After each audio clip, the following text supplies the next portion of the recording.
วิตโอนធ្វើឲ្យអូនមានភុនលឺពាក្យផ្អែមអែវបងនិយាយរាល់ថ្ងៃធ្វើឲ្យអូនមានកម្លាំងចិត្តដៃបងកាន់ដៃអូនមិនឲ្យឆ្ងាយដើរជាមួយគ្នារាល់ពេលអូនមានអារម្មណ៍ថាជីវិតនេះពេញដោយសុភមង្គលពេលបងហៅឈ្មោះអូនសំឡេងផ្អែមណាស់ធ្វើឲ្យបេះដូងអូនចង់នៅក្បែរបងរៀងរាល់ថ្ងៃ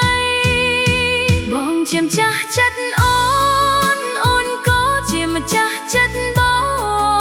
ងស្នេហ៍យើងជាប់គ្នាមិនឲ្យបែកពីគ្នាទេនៅជាមួយបងរាល់ថ្ងៃអូនមានតែស្នាមញញឹមស្រឡាញ់បងមិនប្រែប្រួលរហូតដល់ថ្ងៃចុងក្រោយ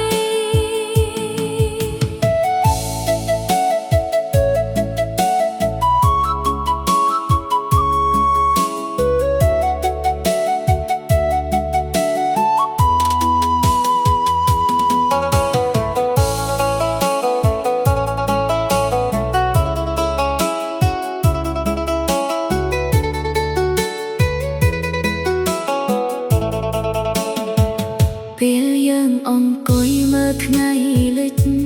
កាន់ដៃគ្នាយ៉ាងស្ងប់ស្ងាត់អូនមានអារម្មណ៍ថាពិភពលោកនេះមានតែយើងពីរនាក់បងថែអូនដូចជាមនុស្សសំខាន់មិនឲ្យអូនមានទុក្ខគ្រប់ពេលដែលអូននៅជិតបងអូនមានតែភាពកក់ក្តៅពេលបងញញឹមមកអូនពិភពលោកដូចភ្លឺឡើងអូនសន្យាថាស្នេហ៍នេះ